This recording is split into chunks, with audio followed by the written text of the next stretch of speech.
सुप्रभात। मैं नीरज सनसनवाल आज आपके समक्ष क्षितिज भाग 1 का अध्याय 9 लेकर उपस्थित हुई हूँ, जिसका शीर्षक है साखियां एवं शब्द। तो आइए बच्चों, अब मैं आपको हिंदी साहित्य के इतिहास परिचित कराती हूँ। हिंदी साहित्य के इतिहास को 4 कालों में विभाजित किया गया है, जिसमें आदिकाल पहला है, दूसरा है भक्तिकाल, तीसरा है रीतिकाल और चौथा है आपका आधुनिक काल। तो बच्चों, भक्ति काल को स्वर्णिम युग की संज्ञा दी गई है। भक्ति काल में आखिर भक्ति किसे कहा गया है? निर्गुण ब्रह्म तथा ज्ञान साधना को ही परम सत्य के रूप में स्वीकार किया। इसी ऐतिहासिक कारण से निर्गुण काव्य धारा में ज्ञान की अनुभूति को ही भक्ति माना जाता है, अर्थात निर्गुण ब्रह्म को प्राप्त करने का साधन ज्ञान को बताया गया है। तो बच्चों, आइए भक्ति काल को हम 2 भागों में विभाजित करते हैं, और निर्गुण काव्य धारा और सगुण काव्य धारा। भक्ति काल को स्वर्णिम युग की संज्ञा दी गई है। भक्ति काल को 2 भागों में विभाजित किया गया है, निर्गुण काव्य और सगुण काव्य। निर्गुण काव्य से क्या अर्थ है वो मैं आपको बताना चाहूंगी।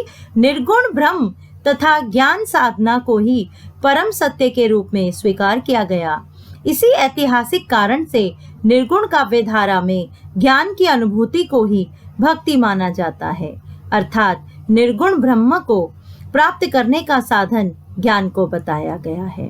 निर्गुण काव्य को 2 भागों में विभाजित किया गया, ज्ञानाश्रयी शाखा और प्रेमाश्रयी शाखा। ज्ञानाश्रयी शाखा के अंतर्गत संत काव्य आए और उसके कवि जो हुए वो कबीर, नानक इत्यादि। प्रेमाश्रयी शाखा के अंदर सूफी काव्य आए, जिसके कवि थे जायसी और मंचन। अब सगुण भक्ति काव्य को भी 2 भागों में विभाजित किया गया। राम भक्ति शाखा, जिन्होंने राम की भक्ति की वो राम भक्ति शाखा के अंतर्गत आए, और कृष्ण भक्ति शाखा, और जिन्होंने कृष्ण की भक्ति की वो कृष्ण भक्ति शाखा के अंतर्गत आए, जो थे सूरदास। राम भक्ति शाखा के कवि थे तुलसीदास, कृष्ण भक्ति शाखा के कवि थे सूरदास। चलिए बच्चों, अब मैं आपको कबीर के जीवन से परिचित कराती हूँ। कबीरदास जी का जीवन परिचय। कबीरदास का जन्म सन 1398 ईस्वी में काशी में हुआ। ऐसी मान्यता है कि उन्हें एक विधवा ब्राह्मणी ने जन्म दिया और लोकलाज से बचने के लिए लहर तारा नामक तालाब के किनारे रख दिया। नीरू और नीमा नामक मुस्लिम दंपत्ति ने उनका पालन पोषण किया। वे अनपढ़ थे।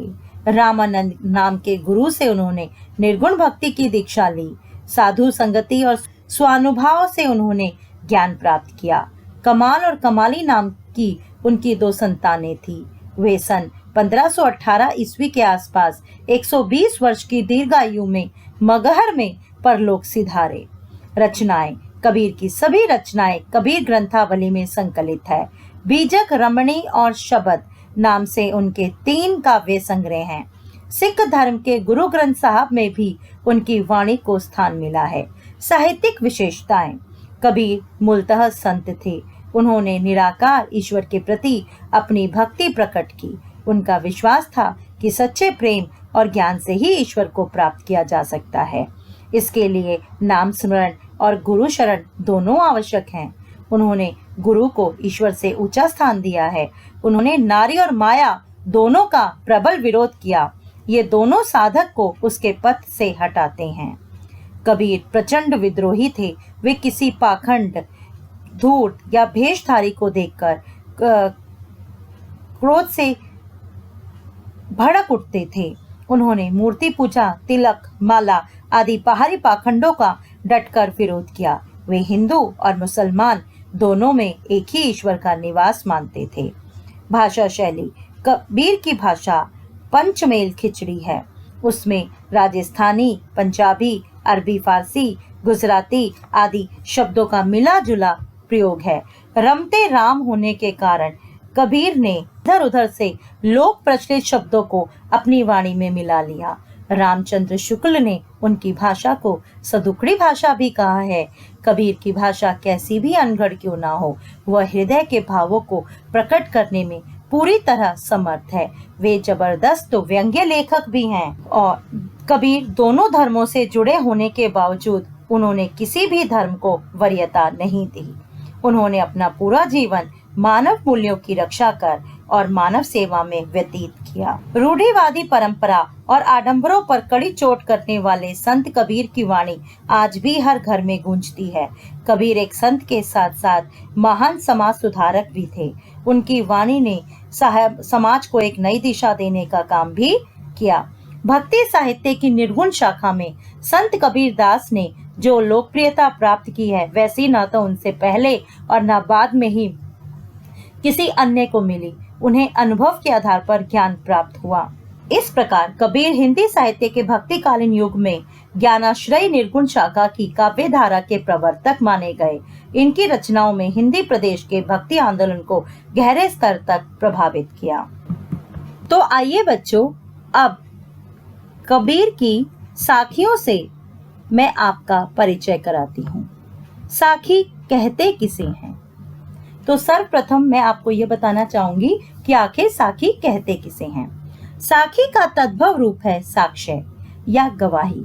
कबीर के दोहों को साखी कहा जाता है क्योंकि कबीर ने जो कुछ भी अपने जीवन में प्रत्यक्ष रूप से भोगा या देखा है, उसी को अपने दोहों में उच्चरित किया है। उन्होंने स्वयं अपने दोहों के लिए कहा है, तू कहता कागज की लेखी, मैं कहता आँखिन की देखी। अर्थात तुम वह बात कहते हो जो तुमने ग्रंथों में पढ़ी और सुनी, पर मैं कहता हूँ जो मैंने स्वयं देखी, जिसे मैंने स्वयं भोगा है।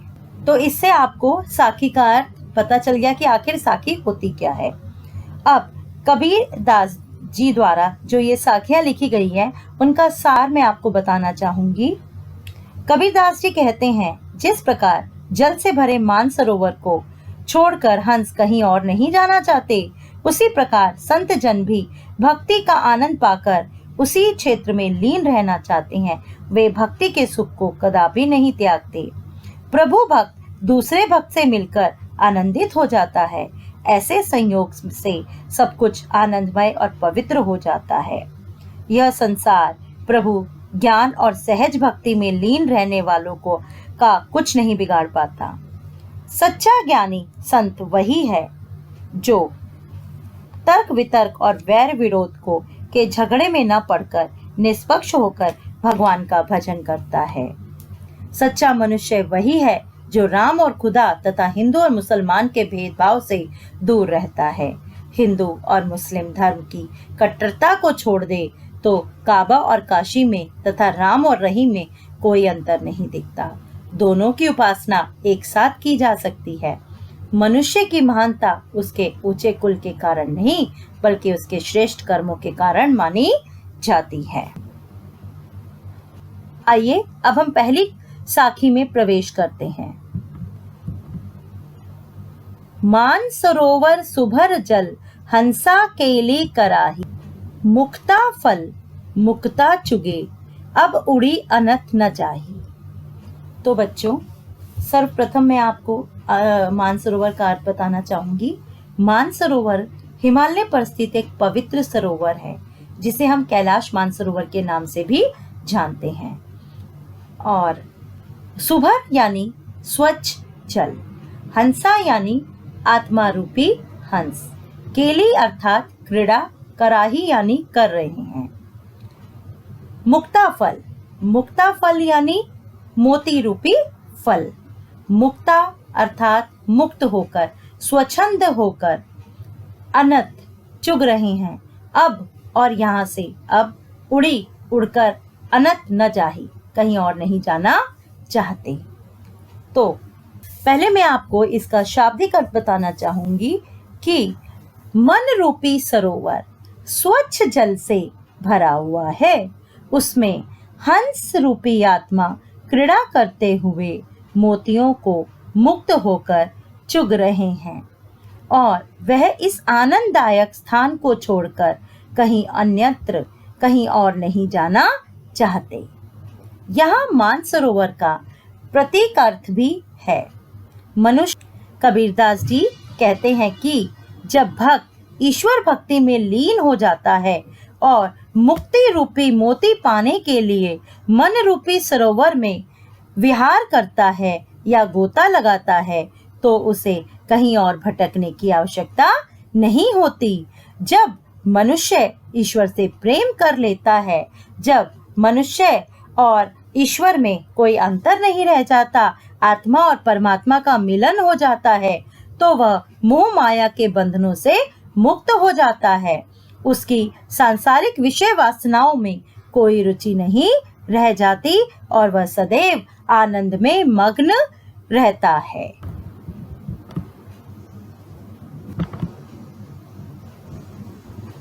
तो आइए बच्चों, दूसरी साखी का सस्वर वाचन करते हुए आपको उसकी व्याख्या मैं समझाऊंगी।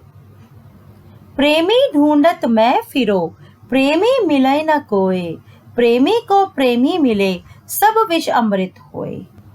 कवि कहता है कि इस संसार में मेरी आत्मा अपने परमात्मा को ढूंढती रहती है, लेकिन मेरी आत्मा को प्रेमी अर्थात परमात्मा अभी तक नहीं मिला। जिस दिन मेरी आत्मा को अपना सच्चा प्रेमी अर्थात परमात्मा मिल जाएंगे, उस दिन मेरी विष रूपी बुराइयां समाप्त हो जाएंगी और मन में अमृत रूपी अच्छाइयां आ जाएंगी। इस दोहे का दूसरा प्रतिकार यह भी निकलता है कि कवि अपने मन के अंधकार को मिटाने के लिए प्रेमी अर्थात परमात्मा की खोज में इधर उधर भटकता रहता है, क्योंकि परमात्मा के मिल जाने से सभी समस्याओं का निदान हो जाता है। विपरीत परिस्थितियां अनुकूल हो जाती हैं। मन का मैल, मन की कलुषिता, मन की बुराइयां धुल जाती हैं। मन पवित्र और निर्मल हो जाता है। ईश्वर के साथ भक्ति में लीन होकर भक्त एकाकार हो जाता है और आत्मा का परमात्मा से मिलन हो जाता है। आगे तीसरी साखी का सस्वर वाचन करते हुए उसका अर्थ बताते हुए आपको मैं इसकी व्याख्या समझाऊंगी। हस्ती चढ़िए ज्ञान को, सहज दुलीचा डारी, स्वान रूप संसार है, भूकर्ण ते झक मारी। हस्ती यानी हाथी, चढ़िए यानी चढ़कर, ज्ञान को यानी ज्ञान, सहज दुलीचा सहज यानी धैर्य रूपी कालीन बिछाना, स्वान रूप स्वान यानी कुत्ता रूपी संसार, संसार यानी समाज, भूकट यानी भौंकने दो, झक मारने दो। हस्ती चढ़िए ज्ञान को, सहज तुलीचा डारी। अब आप देखिए कि यहाँ पर कबीरदास जी अपने साधकों को संबोधित करते हुए क्या कहते हैं, वो मैं आपको बताना चाह रही हूँ। कवि कहते हैं कि सभी को ज्ञान रूपी हाथी की सवारी करनी चाहिए। ज्ञान रूपी हाथी पर साधना रूपी कालीन बिछाना चाहिए, क्योंकि ज्ञान प्राप्त होने पर जीवन धन्य हो जाता है। कवि ने इस अज्ञानी संसार की तुलना कुत्ते से की है। जिस प्रकार हाथी को देखकर कुत्ता भौंकता है, लेकिन हाथी अपनी धुन में मग्न होकर आगे बढ़ता रहता है, उसी प्रकार संसार में ज्ञानी को देखकर अज्ञानी भी चिढ़ते रहते हैं और अपना जीवन निरर्थक ही व्यतीत कर देते हैं। आशय यह है इन पंक्तियों का कि प्रभु साधक को दुनिया की निंदा की परवाह किए बिना साधना पथ पर अर्थात अपनी गंतव्य तक बिना रुके पहुंचना चाहिए। धन्यवाद। आशा करती हूँ कि आपको मेरी यह वीडियो पसंद आई होगी और मेरी इस वीडियो को लाइक, शेयर, कमेंट जरूर करें और मेरे इस चैनल को भी सब्सक्राइब करना ना भूलें।